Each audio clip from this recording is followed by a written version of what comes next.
Hello Jai Hind student, welcome back to physics resource centre 2.0। और आज के इस वीडियो में हमारे कुछ और भी इम्पोर्टेंट टॉपिक्स हैं और उन्हें मैं कवर करने वाला हूं।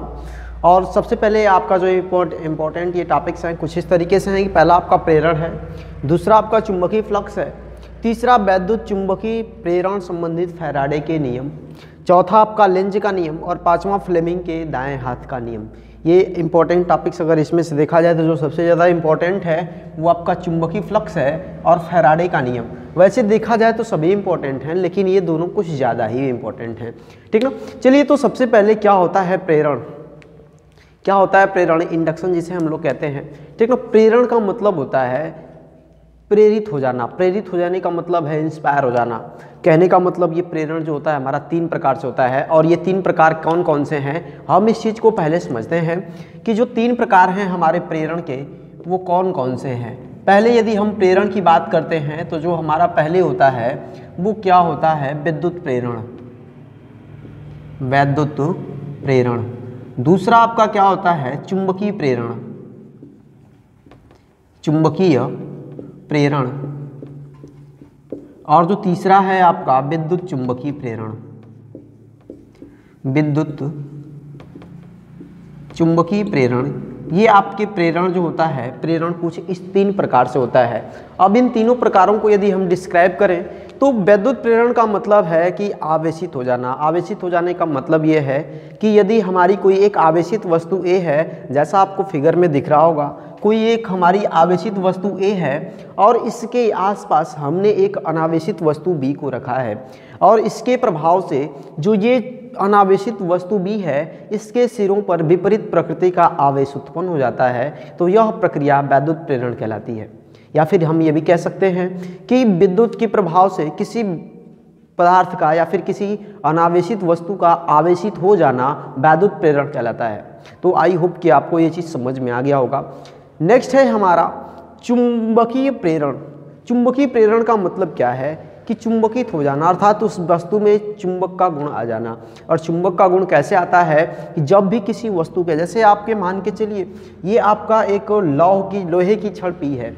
लोहे की छड़ क्या है? पी है। और इसे हम एक चुंबक यम के पास समीप रखते हैं और जब चुंबक यम के समीप रखते हैं तो यह चुंबक के प्रभाव से इसमें चुंबकत्व आ जाता है, अर्थात चुंबक का गुण आ जाता है। और जब चुंबक का गुण आ जाता है तो यह प्रक्रिया कहलाती है चुंबकीय प्रेरण। अब ये जो प्रक्रिया चुंबकीय प्रेरण कहलाती है, इसके बाद जो लास्ट आपका आता है वैद्युत चुंबकीय प्रेरण। वैद्युत चुंबकीय प्रेरण को हम कई शब्दों में कई तरीके से डिफाइन करते हैं। पहला तरीका मैं आपको ऐसे बता देता हूँ कि जिसमें ये वैद्युत और चुंबक, जैसे आपको मैं पढ़ाया हुआ हूँ कि वैद्युत धारा का चुंबकीय प्रभाव, कि किसी भी वस्तु में वैद्युत धारा किसी चालक में वैद्युत धारा प्रवाहित करने पर यह उस चालक के आसपास चुंबकीय क्षेत्र उत्पन्न हो जाता है। तो धारा के प्रभाव से चुंबकीय क्षेत्र उत्पन्न होता है। तो कहने का मतलब जिस वस्तु में वैद्युत प्रेरण और चुंबकीय प्रेरण दोनों घटनाएं एक साथ हो सकती हैं तो उस चीज़ को हम लोग, उस फिनोमिना को हम लोग क्या नाम देंगे? वैद्युत चुंबकीय प्रेरण। एक शब्द में हम लोग कुछ यूँ डिफाइन कर सकते हैं उसे।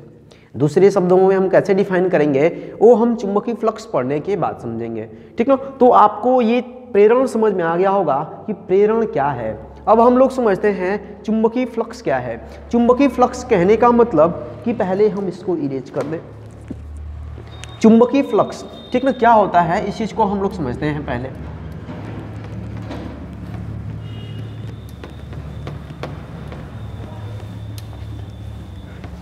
चुंबकीय फ्लक्स, ठीक ना। चुंबकीय फ्लक्स को यदि हम डिफाइन करने की बात करेंगे तो यदि हमको कोई तल हो या फिर कोई पृष्ठ हो, ठीक ना, जैसे हम बिल्कुल समतल, कोई तल हो या फिर कोई पृष्ठ हो, कुछ इस तरीके से मैं उसको बना लेता हूँ कि ये हमारा कोई तल है, ठीक ना। इस तल से जो गुजरने वाली चुंबकीय बल रेखाएं होती हैं, ठीक ना, तो चुंबकीय बल रेखाओं की माप को हम लोग चुंबकीय फ्लक्स कहते हैं। ये भी कह सकते हैं कि किसी पृष्ठ से या किसी तल से अभिलंबवत गुजरने वाली चुंबकीय बल रेखाओं या चुंबकीय क्षेत्र रेखाओं की माप को चुंबकीय फ्लक्स कहते हैं। अर्थात ये अगर कुछ इस तरीके से हमारा पृष्ठ है और इस पृष्ठ में ये चुंबकीय रेखाएं गुजर रही हैं कुछ इस तरीके से करके, अब यहाँ पर ये गुजर रही हैं। दूसरा चीज़ कि अगर पृष्ठ के क्षेत्रफल की बात करेंगे, ये जो तल का क्षेत्रफल हमारा क्या होगा, a होगा, और ये जो चुंबकीय क्षेत्र रेखाएं हैं ये चुंबकीय क्षेत्र b उत्पन्न करती हैं, और जब ये चुंबकीय क्षेत्र b उत्पन्न करती हैं तो कुछ इस तरीके से आप देख सकते हैं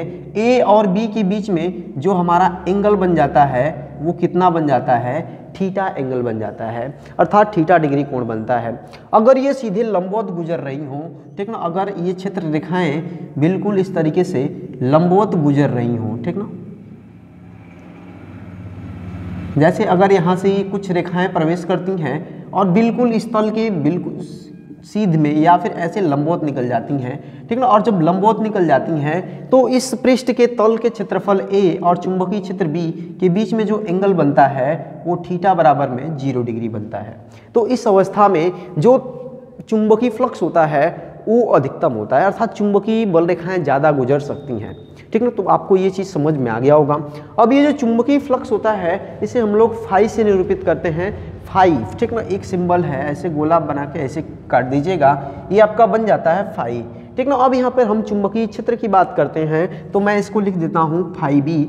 मैं इसको फाई बी इसलिए लिखा हूँ क्योंकि आपका एक वैद्युत फ्लक्स होता है, तो वैद्युत फ्लक्स वो दूसरा फिनोमिना आवेश का होता है, ठीक ना, लेकिन हम यहाँ पर चुंबकीय बल रेखाओं की बात कर रहे हैं, चुंबकीय प्रभाव की बात कर रहे हैं, इसलिए मैं इसे बी निरूपित करता हूँ फाई बी। और ये जो फाई बी का माप होता है इस चुंबकीय क्षेत्र बी, ठीक ना, चुंबकीय क्षेत्र बी का जो लंबवत घटक होगा, देखिए अब यहाँ पर इसके दो, एक क्षैतिज घटक होगा, एक लंबवत घटक होगा। जो इसका क्षैतिज घटक होगा वो b साइन थीटा होगा और जो इसका लंबवत घटक होगा वो b कॉस थीटा होगा। तो हम इसका अब लंबवत घटक लेते हैं, क्या लेते हैं, b कॉस थीटा, और इस तल का जो क्षेत्रफल होता है a, ठीक ना, इसके गुणन के बराबर होता है इस चुंबकीय फ्लक्स का मान, ठीक ना। चुंबकीय फ्लक्स का मान क्या होता है, इसके बराबर होता है। इसको हम लोग कुछ इस तरीके से भी लिखते हैं, phi B is equal to B A cos theta, क्या लिखते हैं, बी ए कॉस थीटा। और यहीं से हम अपनी कंडीशन बनाते हैं कि जब ये पहला कंडीशन मैं लिख भी देता हूँ कि स्थिति नंबर 1 या फिर स्थितियाँ पहली, ठीक ना, यहाँ पे जो भी स्थितियाँ हों उसे मैं पहली स्थितियाँ जब थीटा बराबर में 0 डिग्री होगा। जब थीटा 0 डिग्री होगा अर्थात हम क्या दिखा रहे हैं कि जो तल का क्षेत्रफल है वह चुंबकीय बल रेखाओं के बिल्कुल लंबवत है, और जब लंबवत होगा तो उसमें एंगल कितना होगा, 0 डिग्री एंगल होगा। और जब एंगल 0 डिग्री होगा तो आपको पता होगा कि cos 0 अंश का मान कितना होता है, तो cos 0 अंश का जो मान होता है सदैव 1 होता है। तो जब 1 होता है तो कितना हो जाएगा, b इंटू ए। और इस अवस्था में जो गुजरने वाला चुंबकीय फ्लक्स होगा वो क्या होगा, अधिकतम होगा, मैक्सिमम होगा। आपको ये बात समझ में आ गई हो। अब ये जो बिल्कुल समांतर हो जाए, ठीक ना, जैसे कहने का मतलब कि ये आपका प्लेट है या फिर ये आपका तल है और जो चुंबकीय बल रेखाएं गुजर रही हैं अब ये बिल्कुल इस प्लेट के समांतर गुजरेंगी, और जब समांतर गुजरेंगी तब यहाँ पर क्या हो जाएगा, कुछ इस तरीके से आप बना सकते हैं उसको, ठीक ना, कुछ इस तरीके से कि अगर ये आपकी जो बल रेखाएं गुजर रही हो कुछ इस तरीके से गुजर रही हो, क्योंकि जब समांतर गुजरेंगी तो कुछ इस तरीके का फिनोमिना बनेगा, और जब कुछ इस तरीके का फिनोमिना बनेगा तब यहाँ पर आपका जो तल का क्षेत्रफल a है इसके साथ यह कितना एंगल बन जाता है, 90 डिग्री। तब आपका थीटा डिग्री, थीटा बराबर में 90 डिग्री हो जाता है। और जब थीटा बराबर में 90 डिग्री हो जाता है तो उसे हम लिखते हैं दूसरी स्थिति में थीटा बराबर में 90 डिग्री, और कॉस थीटा यहाँ पर आ गया। तो कॉस 90 डिग्री का जो मान होता है वो सदैव 0 होता है, इसलिए जो हमें फाई बी का मान मिलता है 0 मिलता है। अर्थात हम ये कह सकते हैं कि जब यह क्या होगा, समांतर होगा, तल का क्षेत्रफल चुंबकीय क्षेत्र बी के समांतर होगा, उस समय चुंबकीय फ्लक्स 0 होगा। तो आई होप कि आपको ये बात समझ में आ गई होगी। अब हम लोग कुछ और भी स्थितियों को समझ लेते हैं, कुछ यहाँ पर लिख देते हैं। तो फाई बी बराबर में हमें क्या मिला है, b इंटू ए, b इंटू ए मिला है। इसके यदि हम मात्रक की बात करते हैं तो मात्रक क्या होगा, तो चुंबकीय क्षेत्र b का मात्रक मैंने आपको बताया है न्यूटन प्रति एम्पियर मीटर। क्या लिख दिए भाई, न्यूटन प्रति एम्पियर मीटर, न्यूटन प्रति एम्पियर मीटर। मैं कुछ इस तरीके से लिख दिया। और जो चुंबकीय और ये तल का क्षेत्रफल है, ठीक ना, इसका जो मात्रक होगा वो मीटर स्क्वायर होगा। तो 1 मीटर से मीटर कट जाएगा तो ये क्या बन जाता है, न्यूटन मीटर न्यूटन मीटर प्रति एम्पियर, न्यूटन मीटर प्रति एम्पियर बन जाता है, या इसी को हम लोग कहते हैं वेबर या वेबर कहते हैं। तो आई होप कि आपको ये बात समझ में आ गई होगी कि चुंबकीय फ्लक्स का मात्रक क्या होगा। तो आप उसे वेबर भी कह सकते हैं या न्यूटन मीटर प्रति एम्पियर कह सकते हैं। दूसरे शब्दों में हम आपको पिछली वीडियो में जैसा बता चुके थे कि मैं चुंबकीय क्षेत्र का एक और मात्रक बताऊंगा, तो वो मात्रक यहाँ पर होगा कुछ इस तरीके से कि अगर यहाँ पर आपका ये फाई बी बराबर में बी ए है, तो यदि आप b का मान ज्ञात करते हैं तो b का जो मान ज्ञात करेंगे वो क्या आएगा, फाई बी और अपान में ए। फाई बी अपान में ए जब होगा तो आपको पता होगा कि इस चुंबकीय फ्लक्स का जो मात्रक मैंने आपको बताया वो क्या बताया है, वेबर बताया है। और जो चुंबकीय और ये तल का जो क्षेत्रफल है इसका मात्रक कितना होगा, मीटर का स्क्वायर।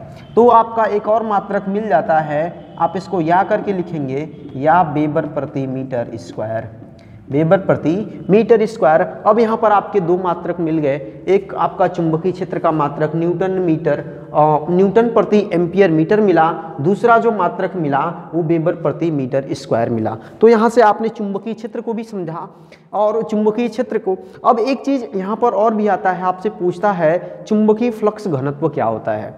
चुंबकीय फ्लक्स घनत्व क्या होता है, तो कुछ घबराने वाली बात नहीं है। ये जो B है इसी को हम लोग चुंबकीय फ्लक्स घनत्व भी कहते हैं। इसे हम लोग क्या कहते हैं, चुंबकीय फ्लक्स घनत्व। चुंबकीय फ्लक्स घनत्व इस B को ही कहते हैं, जिसे हम लोग साधारण भाषा में चुंबकीय क्षेत्र भी कहते हैं। तो आई होप कि आपको ये चीज़ समझ में आ गया होगा। अब हम लोग समझ लेते हैं विद्युत चुंबकीय प्रेरण संबंधी फैराडे के नियम, लेकिन उससे पहले हम समझेंगे वैद्युत चुंबकीय प्रेरण का जो सेकेंड स्टेप था, जो दूसरा तरीका था उसको समझने का, उसको हम लोग समझेंगे। और उसे कैसे समझेंगे, पहले इस चीज़ को हम मिटा देते हैं, फिर समझाते हैं आपको कैसे होता है।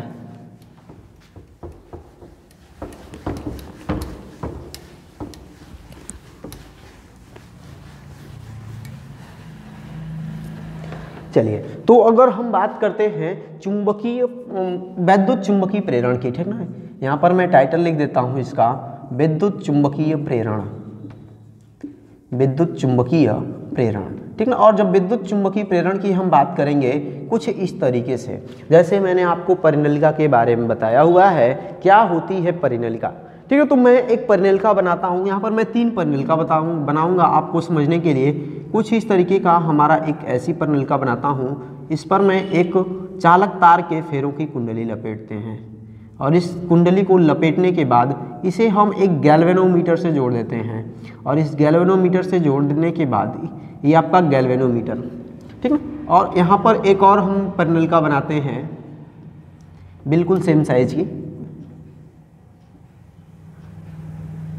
और इस पर भी चालक तारों की कुंडली लपेटते हैं।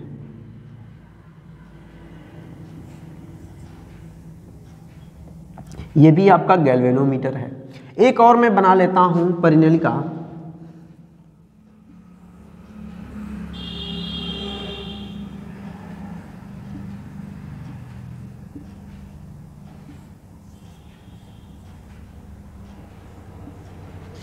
ये आपकी परिनलिका हो गया, ये आपकी गैल्वेनोमीटर हो गया। अब यहाँ पर वैद्युत चुंबकीय प्रेरण होता कैसे है कि ये आपका एक बंद परिपथ है। बंद परिपथ का मतलब इसके दोनों सिरों एक गैल्वेनोमीटर से जुड़े हुए हैं और इस सभी के जुड़े हुए हैं। अब हम एक चुंबक ले लेते हैं, तभी तो हमारा वैद्युत चुंबकीय प्रेरण होगा। तो जब चुंबक ले लेते हैं और किसी चुंबक को यहाँ पर एक ले लेते हैं, जैसे कोई भी चुंबक आपका यन यस हो सकता है, और जब आपका यन और यस हो सकता है तो यहाँ पर एक चुंबक मैं ले लेता हूँ, एक चुंबक मैं यहाँ पर ले लेता हूँ, यन यस ले लेते हैं, मतलब ऐसे ही चुंबक है, और एक यहाँ पर चुंबक मैं और ले लेता हूँ जो कि यन और यस है, यन है इस साइड और इस साइड यस है, ठीक ना। तो ये आपका चुंबक का खंड, मतलब कोई एक ही सिरा इसके समीप लाएंगे। कैसे लाएंगे, ये आपका चुंबक है। तो पहली स्थिति में हम चुंबक को विक्षेपित करते हैं, विस्थापित करते हैं कुछ इस दिशा में, ठीक ना। अब यहाँ पर जब हम चुंबक को खिसकाते हैं तो इसके कारण से, इसके प्रभाव से यहाँ पर इस कुंडली के जो चुंबकीय फ्लक्स में परिवर्तन होता है, और जब चुंबकीय फ्लक्स में परिवर्तन होता है तो इसमें एक प्रेरित धारा उत्पन्न हो जाती है। अब यह प्रेरित धारा उत्पन्न क्यों होती है? तो प्रेरित विद्युतवाहक बल के कारण, ठीक ना, जो इसमें विद्युतवाहक बल उत्पन्न हो जाता है। दूसरी कंडीशन हम ये समझते हैं कि अब पहले जब इसको हम विस्थापित करते हैं इधर, तो इसमें एक विक्षेप उत्पन्न होता है, कुछ इस तरीके का इस गैल्वेनोमीटर में विक्षेप उत्पन्न होता है। सेकेंड स्थिति में ये आपका जो चुंबक है इसको हम कुंडली के जो ये परिनलिका है इसके तरफ विस्थापित करते हैं, और जब इसके तरफ विस्थापित करते हैं फिर भी यहाँ पर एक चुंबकीय प्रेरित धारा आई उत्पन्न होती है, और उस समय भी इस कुंडली गैल्वेनोमीटर में एक गैल्वेनोमीटर कि जो गैल्वेनोमीटर का जो सुई है उसमें विक्षेप उत्पन्न होता है। विक्षेप उत्पन्न होने का मतलब क्या है? गैल्वेनोमीटर की सुई में विक्षेप तभी उत्पन्न होगा जब उसमें कोई एक धारा प्रवाहित होगी, ठीक ना, और जब उसमें धारा प्रवाहित होगी तब विक्षेप उत्पन्न होगा। अब थर्ड कंडीशन ये है आपकी कि मैं इस चुंबक को स्थिर रखता हूँ, न इधर हिलाता हूँ न उधर हिलाता हूँ, मतलब एक स्थिर है तो इसमें कोई भी विक्षेप देखने को नहीं मिलता है। और जब इसमें कोई विक्षेप देखने को नहीं मिलता है तब यहाँ से हमारा एक ही निष्कर्ष निकलता है वैद्युत चुंबकीय प्रेरण का, कि जब किसी कुंडली के या फिर किसी परिनलिका के आसपास चुंबकीय फ्लक्स में परिवर्तन किया जाता है तो उसमें एक प्रेरित विद्युतवाहक बल उत्पन्न हो जाता है, और इस प्रेरित विद्युतवाहक बल के उत्पन्न होने की घटना को वैद्युत चुंबकीय प्रेरण कहते हैं। तो आई होप कि आपको ये चीज़ समझ में आ गया होगा। अब हमारा जो नेक्स्ट टॉपिक है, जो नेक्स्ट टर्म है, हम लोग उसको समझते हैं विद्युत चुंबकीय प्रेरण संबंधी फैराडे के नियम। कि फैराडे का नियम, इस प्रेरण का जो फिनोमिना है विद्युत चुंबकीय प्रेरण का, इस पर फैराडे ने अपना कौन सा तर्क दिया, कौन सा नियम दिया। तो इससे संबंधित फैराडे अपना 2 नियम प्रस्तावित किए, ठीक ना, जिसे हम लोग प्रथम नियम और द्वितीय नियम के नाम से जानते हैं। तो प्रथम नियम और द्वितीय नियम के नाम से जानते हैं, चलिए हम इस चीज़ को समझते हैं। सबसे पहले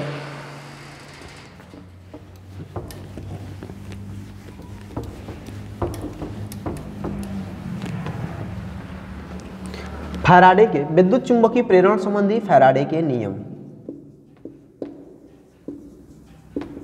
विद्युत चुंबकीय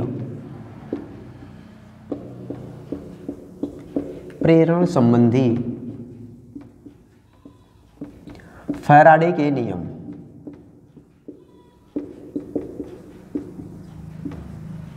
वैद्युत चुंबकीय प्रेरण संबंधी फैराडे के नियम, और फैराडे ने अपना 2 नियम दिया।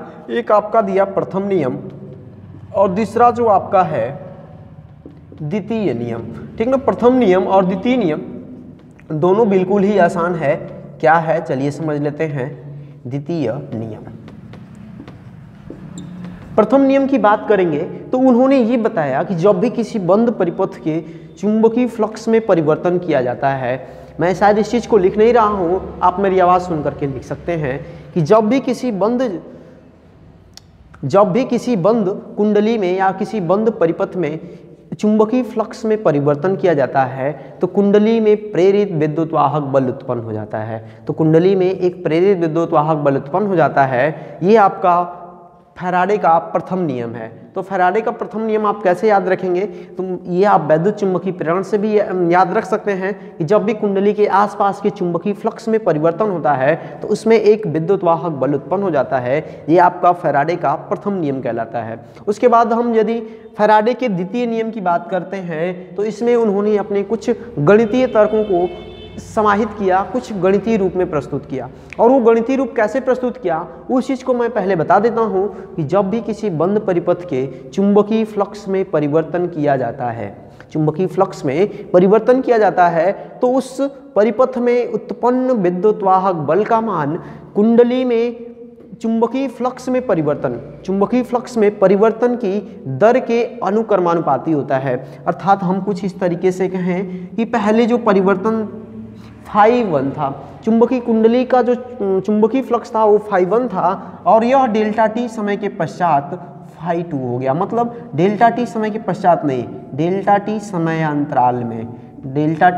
समयांतराल में यह कितना हो जाता है, φ2 हो जाता है। तब आप परिवर्तन ज्ञात कर सकते हैं कि परिवर्तन कितना होगा, डेल्टा फाई, और डेल्टा फाई का जो मान लेंगे φ2 माइनस में φ1 रखेंगे और φ2 माइनस में φ1 रखेंगे तो ये क्या होगा, डेल्टा फाई। अब ये तो आपका आ गया फ्लक्स परिवर्तन, और फ्लक्स परिवर्तन की दर की बात करेंगे तो डेल्टा फाई अपान में डेल्टा टी हो जाएगा, बिल्कुल सिंपल है। अब हम चलते हैं फैराडे के द्वितीय नियम की व्याख्या करने कि जो उन्होंने बताया कि जब भी किसी कुंडली के चुंबकीय फ्लक्स में परिवर्तन किया जाता है तो उसमें वैद्युतवाहक बल उत्पन्न हो जाता है, और इस वैद्युतवाहक बल का मान चुंबकीय फ्लक्स के परिवर्तन की दर के अनुक्रमानुपाती होता है, अर्थात ई अनुक्रमानुपाती φ2 माइनस में φ1 अपान में डेल्टा टी। ये आपका आ जाता है कुछ इस तरीके से, और आप φ2 माइनस में φ1 को क्या लिख सकते हैं, डेल्टा फाई लिख सकते हैं, और डेल्टा फाई अपान में डेल्टा टी हो जाएगा। और जब ये डेल्टा फाई अपान में डेल्टा टी हो जाएगा, अनुक्रमणपाती चिन्ह हटाते हैं तो एक हमारा कांस्टेंट के आता है, ई बराबर में जो हो जाता है के डेल्टा फाई अपान में डेल्टा टी। ये आपका फैराडे का द्वितीय नियम है। अब यहाँ पर एक निष्कर्ष और भी निकलता है। निष्कर्ष वो क्या निकलता है कि प्रयोग के आधार पर ये जो कांस्टेंट के है इसका मान 1 मिला, और जब इसका मान 1 निर्धारित किया गया तो जो ई का मान मिला वो डेल्टा फाई अपान में डेल्टा टी मिला। ये बात आप लोगों को समझ में आ गई होगी। जब ये बात आपको समझ में आ गई होगी तो हम अब समझते हैं लेंज का नियम। लेंज का नियम बिल्कुल इसी पर आधारित है। लेंज का नियम क्या है, चलिए समझते हैं उसको। पहले हम इसको इरेज कर दें और आप लिख सकते हैं इसे।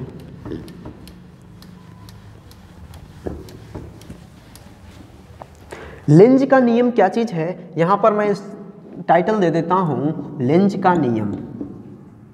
लेंज का नियम,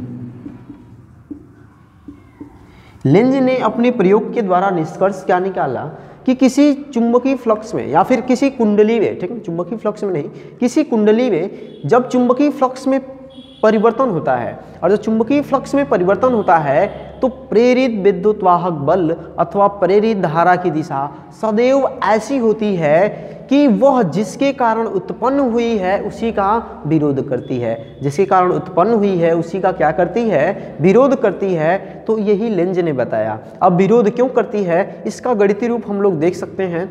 गणितीय रूप कैसे देखेंगे कि जब भी चुंबकीय फ्लक्स का मान बढ़ता है तो प्रेरित विद्युतवाहक बल का मान घटता है, और जब प्रेरित विद्युतवाहक बल का मान घटता है तो इस चीज़ को दिखाने का केवल एक तार्किक था, ठीक ना, ये तर्क भी सही था, लेकिन आया कैसे। कहने का मतलब ये एक कंडीशन में हो सकता है कि जो आपका ई है वो बराबर हो माइनस में डेल्टा फाई अपान में डेल्टा टी के, और ई का मान जब माइनस में डेल्टा फाई अपान में डेल्टा टी के बराबर होगा तो आपको पता है कि माइनस में जितना संख्या को बढ़ाएंगे वो इतना छोटी होती जाती है। जैसे मैं आपको सिंपली तरीके बात करूंगा, कौन छोटा है, -2 या -100। -2 छोटा है या -100 तो आपका -100 छोटा है। अर्थात अगर आप सोचिए कि इस डेल्टा फाई का जो मान है, डेल्टा फाई का मान अगर बहुत ज़्यादा बढ़ा दीजिए या फिर बढ़ जाता है तो विद्युत वाहक बल का मान घट जाएगा, और जब विद्युत वाहक बल का मान घट जाएगा तब यहाँ पर इससे हम लोग ये कहते हैं कि जो विद्युत वाहक बल होता है वो चुंबकीय फ्लक्स के परिवर्तन की ऋणात्मक दर के बराबर होता है, अर्थात E = डेल्टा फाई अपान में डेल्टा टी। तो आई होप कि आपको ये बातें समझ में आ गई होंगी। अब यहाँ पर ये भी होता है कि विद्युत वाहक बल या फिर चुंबकीय फ्लक्स जब परिवर्तित होता है तो कैसे होता है कि अब मैंने आपको बताया विस्थापन, जैसे चुंबक के खंड को विस्थापित किया जाता है तो उसमें धारामापी में विक्षेप होता है, जब स्थिर रखते हैं तो विक्षेप नहीं होता है। अब देखिए, अगर आप चुंबक उस परिनलिका के समीप कोई चुंबक का खंड रखिए या बहुत दूर रखिए, जब तक आप उसको विस्थापित नहीं करेंगे, इधर या उधर हिलाएंगे नहीं, डुलाएंगे नहीं, तो उसमें कोई भी विक्षेप उत्पन्न नहीं होता है, अर्थात विद्युत वाहक बल उत्पन्न नहीं होता है। प्रेरित विद्युत वाहक या फिर विद्युत वाहक बल को उसमें उत्पन्न होने के लिए एक कंडीशन होना चाहिए कि उस परिनलिका के आसपास जो चुंबक है उसको बहुत तीव्र गति से आप घुमाइए, तभी भी उसमें विद्युत वाहक बल उत्पन्न हो सकता है। तो आई होप कि आपको लेंज का नियम भी समझ में आ गया होगा। अब हम लोग समझ लेते हैं फ्लेमिंग के दाएं हाथ का नियम। मैंने आपको फ्लेमिंग के बाएं हाथ का नियम बता चुका हूं, अब यहाँ पर फ्लेमिंग के दाएं हाथ का नियम समझते हैं। दाएं हाथ का नियम क्या है, तो फ्लेमिंग ने बताया क्या चीज़ कि यदि हम अपने दाहिने हाथ की हथेली को कुछ इस प्रकार से समायोजित करें कि अंगूठा, अंगूठा के बगल वाली उंगली तथा बीच वाली उंगली तीनों परस्पर एक दूसरे के लंबवत रहें। और जब तीनों परस्पर एक दूसरे के लंबवत रहें तो अंगूठा उस पर चालक की गति की दिशा को प्रदर्शित करता है। ध्यान समझिएगा, अंगूठा मैं यहाँ पर लिख देता हूँ इसको कि जो अंगूठा होता है चालक की गति की दिशा, चालक की गति की दिशा, गति की दिशा, और अंगूठे के बगल वाली उंगली, अंगूठे के बगल वाली उंगली, और जो बगल वाली उंगली होती है वह चुंबकीय क्षेत्र की दिशा को दिखाती है। चुंबकीय क्षेत्र की दिशा, चुंबकीय क्षेत्र की दिशा को, और आपकी जो बीच वाली उंगली होती है वो सदैव प्रेरित धारा की दिशा को दिखाती है। बीच की उंगली, बीच की जो उंगली होती है वो प्रेरित धारा की दिशा को दिखाती है, प्रेरित धारा की दिशा। तो आपको समझ में आ गया होगा कि फ्लेमिंग के यदि दाएं हाथ के नियम की बात करेंगे कुछ इस तरीके से, तो फ्लेमिंग के दाएं हाथ के नियम बात करेंगे तो जो अंगूठा होगा चालक की गति की दिशा को, अंगूठे के बगल वाली उंगली चुंबकीय क्षेत्र की दिशा को, और तथा बीच वाली उंगली प्रेरित धारा की दिशा को प्रदर्शित करती है। तो यह आपका फ्लेमिंग का दाएं हाथ का नियम कहलाता है। तो आई होप कि आपको वीडियो इन्फॉर्मेटिव लगा होगा। अब मिलते हैं हम नेक्स्ट वीडियो में, तब तक के लिए जय हिंद।